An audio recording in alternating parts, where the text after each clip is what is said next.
बस academy online classes में आपका स्वागत है। तो हम आज सबसे पहले आपको बताने जा रहे हैं रासायनिक बल गतिकी, केमिकल काइनेटिक्स, अध्याय नंबर 4। ये पेपर में 4 नंबर का क्वेश्चन पुट होते हैं इसमें से। ठीक है, तो हम सबसे पहले बताएंगे कि इसमें होता क्या है। सबसे पहले इसमें देखा जाता है कि रासायनिक विज्ञान की वह शाखा जिसके अंतर्गत ये 3 बिंदुओं का अध्ययन किया जाता है। ये 3 बिंदु कैसे हैं देखना जरा। रासायनिक अभिक्रिया का वेग, रासायनिक अभिक्रिया की क्रियाविधि, रासायनिक अभिक्रिया को प्रभावित करने वाले कारक। जैसे रासायनिक अभिक्रिया का वेग का मतलब है कि अभिक्रिया कितनी जल्दी कंप्लीट होगी, कितनी जल्दी उसमें साम्यावस्था स्थापित होगी, या उसको कंप्लीट होने में कितना समय लगेगा। रासायनिक अभिक्रिया की क्रियाविधि वह किस प्रकार से संपन्न होगी, इसको हम आगे अध्ययन करेंगे थोड़ा डिटेल में। रासायनिक अभिक्रिया को प्रभावित करने वाले कारक, उस पर ताप का प्रभाव, दाब का प्रभाव आदि प्रभावों को हम इसमें अध्ययन करेंगे। ठीक है, तो हम देखते हैं पहला बिंदु, रासायनिक अभिक्रिया का वेग। ये होता क्या है? रासायनिक अभिक्रिया का वेग होता है क्रियाकारक या क्रियाकारक उत्पाद की सांद्रता में होने वाला परिवर्तन की दर क्या कहलाती है? रासायनिक अभिक्रिया का वेग कहलाती है।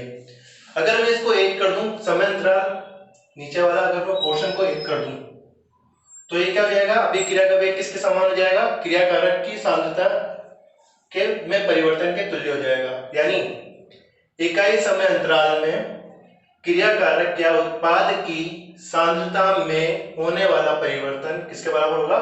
अभिक्रिया के वेग के तुल्य होगा।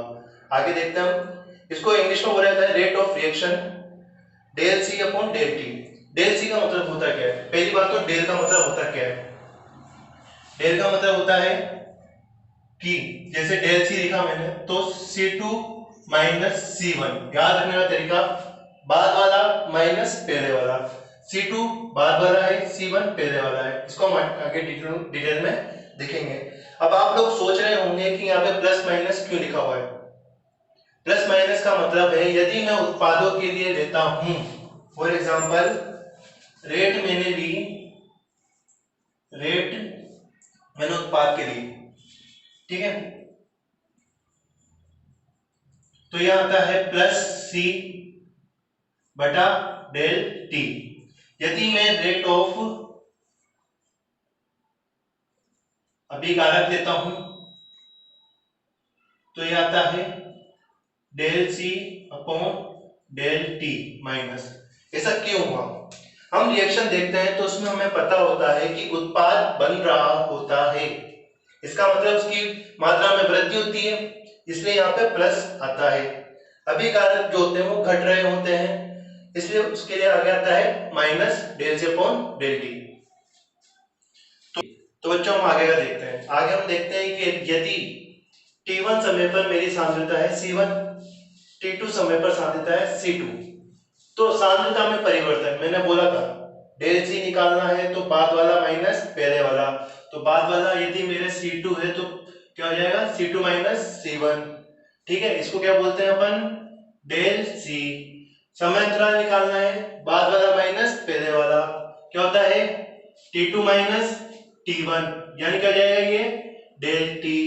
अब देखो नीचे आओ, यहाँ पर मुझे निकालनी है अभिक्रिया की दर। मैं पहले देखूंगा कि मेरा A अभिकारक है, उत्पाद B में कन्वर्ट हो रहा है, सिंपल। तो अगर मैं इसके लिए रेट ऑफ रिएक्शन निकालूं तो कैसे निकलेगी देखना जरा। अभिक्रिया की दर डी ए या फिर डेल्टा ए की सांद्रता में परिवर्तन बटा डेल्टा सी समय अंतराल। ठीक है, समय अंतराल अपन निकाल लिया। अब यहाँ पे बात आती है प्लस या माइनस, तो यहाँ पे आएगा माइनस। क्यों? क्योंकि अभिकारक है, अभिकारक की क्या हो रही है? सांद्रता कम हो रही है, अभिकारक। ठीक है, अब मैं बात करता हूं अभिक्रिया की दर। अब मैं उत्पाद के रेफरेंस पे बात करूंगा। उत्पाद के लिए क्या जाएगा? बी है, बी की सांद्रता में परिवर्तन बटा समय अंतराल। क्या बोले, क्या होगा इसमें? प्लस। क्यों? क्योंकि बी की सांद्रता में वृद्धि हो रही है, तो ये क्या जाएगा? उत्पाद। ठीक है, अब इसके आगे देखते हम types of rate of reaction, अभिक्रिया के वेग के प्रकार। देखना, पहला होता है औसत वेग। औसत वेग, आइए हम देखते हैं अभिक्रिया के वेगों के प्रकार, types of rate of reaction. तो इसमें हम देखेंगे पहला औसत वेग, या इसको बोलते हैं एवरेज वेलोसिटी ऑफ रिएक्शन। ठीक है, इसमें देखते हैं औसत वेग होता क्या है। एकांक समय अंतराल में होने वाली सांद्रता में परिवर्तन क्या कहलाता है, औसत वेग। क्या होगा ये, डेल सी बटा डेल टी प्लस माइनस। ठीक है, ये होता है अपना औसत वेग। इसको हम ग्राफीय निरूपण द्वारा समझेंगे। यदि मैं देखूं वही T1 सांद्रता पर, सॉरी पहले हम देखते हैं ग्राफ कैसे होते हैं। अभिकारक है, अभिकारक शुरुआत में क्या होता है, अधिक होता है, बाद में धीरे धीरे घटता रहता है। सही है। अब इसके बाद हम देखते हैं उत्पाद। उत्पाद क्या होते हैं, शुरुआत में 0 होते हैं, बाद में इसकी सांद्रता में वृद्धि होती जाती है। ठीक है, अब वही T1 समय पर C1 सांद्रता और T2 समय पर C2 सांद्रता, है ना। तो इसके लिए औसत वेग क्या निकलेगा, C2 माइनस C1 बटा T2 माइनस T1। हम देखते हैं कि ग्राफ से, वक्र से क्या मिल रहा है हमें, C1 की वैल्यू ज्यादा है C2 से, C1 ग्रेटर देन C2। तो ये वैल्यू कैसी आएगी, ऋणात्मक, इसलिए यहाँ पे क्या हो जाएगा, माइनस C2 माइनस C1 बटा T2 माइनस T1। क्योंकि ये वैल्यू कभी भी ऋणात्मक नहीं होती है, वेग कभी भी ऋणात्मक नहीं होते हैं। माइनस का चिन्ह लगाया, माइनस इंटू माइनस क्या हो जाएगा, धनात्मक। मैं बोल रहा हूं वेग कभी भी ऋणात्मक नहीं होते हैं। अब इसके बाद आगे देखते हैं उत्पाद के लिए। वही T1 समय पर C1 सांद्रता, T2 समय पर C2 सांद्रता, ये होगा औसत वेग। क्या होगा, C2 माइनस C1 बटा T2 माइनस T1। ठीक है, औसत वेग इसके देखेंगे हम। वक्र समय क्या दिख रहा है, C2 अधिक है C1 कम है, तो C2 माइनस C2 छोटा है, sorry C2 greater than C1, यही है। तो ये वाली वैल्यू कैसे आएगी, पॉजिटिव, यानी C2 माइनस C1 बटा T2 माइनस T1। ठीक है। हाँ तो बच्चों आगे हम देखते हैं, ताक्षणिक वेग। औसत वेग के बाद हम अध्ययन करेंगे ताक्षणिक वेग का। ताक्षणिक वेग होता क्या है, किसी क्षण t पर निकाला गया वेग ताक्षणिक वेग कहलाता है। इसको हम अवकलन द्वारा निरूपित करेंगे, वही tc बटा dt प्लस माइनस। ठीक है, प्लस किसके लिए आएगा बच्चों, उत्पाद के लिए, माइनस अभिकारक के लिए। ठीक है, तो हम देखेंगे अब इसका ग्राफीय निरूपण। देखिए, वही अभिकारक के लिए क्या होगा, सांद्रता में कमी आएगी, आ रही है, और उत्पाद के लिए क्या होगा, सांद्रता में वृद्धि होती है। अब मुझे किसी क्षण t पर निकालना है, माना वो क्षण t ये रहा। इस क्षण t पर मैं इसके लिए निकालूंगा, तो मैं डायरेक्ट निकाल सकता नहीं हूं, परिवर्तन निकालना है, तो मैं इस पे क्या डालूंगा, एक स्लोप, ढाल। वो ढाल इस तरह से होगी। इस ढाल की tan थीटा क्या होगा, बताना जरा। tan थीटा बराबर क्या होता है, dc बटा dt। y अक्ष का अवकलन किसके सापेक्ष, t अक्ष के, x अक्ष के, वैसे ही c का अवकलन किसके सापेक्ष, t के। ये आ गया अपने अभिकारक के लिए ताक्षणिक वेग। लेकिन हम जानते हैं इसकी ढाल क्या है, ऋणात्मक है, इसलिए क्या जाएगा, माइनस, यानी ताक्षणिक वेग क्या हो जाएगा, माइनस dc बटा dt। और उधर चलते हैं अपन, तो हम वही इसके ऊपर भी क्या करेंगे, tan चेन डालेंगे। देखिए कैसे,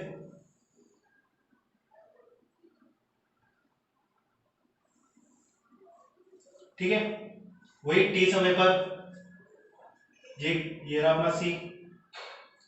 तो इसके लिए क्या निकालेंगे, tan थीटा 1, टेन थीटा बराबर क्या हो जाएगा इसके लिए डीसी बटा dt। इसमें ढाल का स्लोप कैसा है धनात्मक है, तो इसके ताक्षणिक वेग क्या हो जाएगा dc बटा dt। प्लस में होगा नहीं होगा,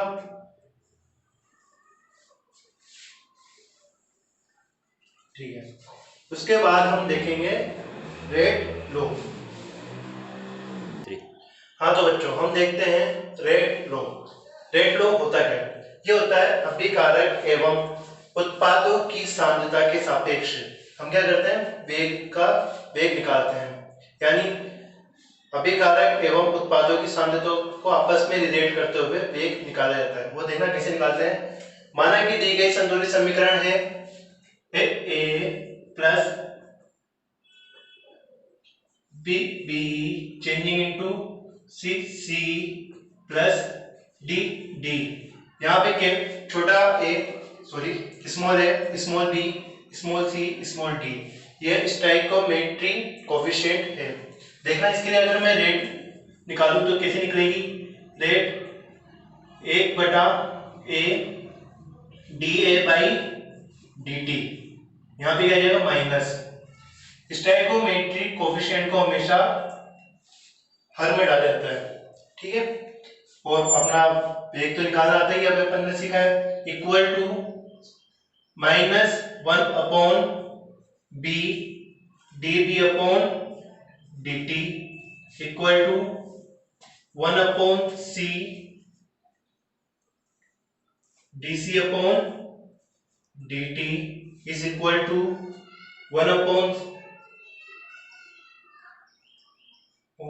D equal to d t बटा डी टी, ठीक है। देखो यहां पर अभिकारक के लिए क्या है ऋणात्मक का चिन्ह आया है, हमेशा याद रखना है अभिकारक के लिए ऋणात्मक चिन्ह आएगा। और यहां पर उत्पादों के लिए क्या आया है धनात्मक का चिन्ह, दिख रहा है, ठीक है। चलो आगे इसको हम एग्जांपल से समझेंगे। माना दी गई अभिक्रिया है N2 + 3H2 changing into 2NH3, ammonia का फॉर्मेशन हो रहा है, ठीक है। इसके लिए अपन निकालें, यहाँ पे क्या लिखा हुआ है जरा देख के बताना 1, तो इसके लिए रेट नियम क्या निकलेगा 1 बटा 1 डी N2 बटा dt, यहाँ पे क्या जाएगा माइनस इज इक्वल टू 1 बटा स्टोइकोमेट्रिक कोएफिशिएंट 3 DH2 बटा dt माइनस का बराबर 1 बटा 2 डी NH3 बटा dt। वेरी इंपॉर्टेंट, सांद्रता को हमेशा बॉक्स में बंद किया जाता है, ठीक है। अब इसके बाद हम देखते हैं अभिक्रिया का वेग। अभिक्रिया का वेग क्या होता है, यह केवल और केवल अभिकारकों की सांद्रता के ऊपर निर्भर करता है, ठीक है। यानी अगर मैं बोलूं माना दी गई संतुलित समीकरण पे मैं हमेशा जोर दे रहा हूं, माना वो समीकरण दी गई है A plus B changing into C plus D D, rate of reaction क्या निकलेगी इसके लिए समानुपाती होगा ए की सांद्रता की घात ए स्टोइकोमेट्रिक कोएफिशिएंट ए, बी की सांद्रता स्टोइकोमेट्रिक कोएफिशिएंट बी। जब मैं समानुपाती का चिन्ह हटाता हूं तो एक नियतांक आता है, वह नियतांक है माना कि के, तो क्या हो जाएगा ए बी, ठीक है। जहां पर के मेरा क्या है वेग नियतांक, ठीक है। इसके बाद हम बात करेंगे अभिक्रिया की अणु संकेता, ठीक है, और अभिक्रिया की कोटि। दोनों टॉपिक्स को मैं आपके सामने एक साथ समझाना चाहूंगा, है ना। माना कि दी गई संतुलित समीकरण के लिए है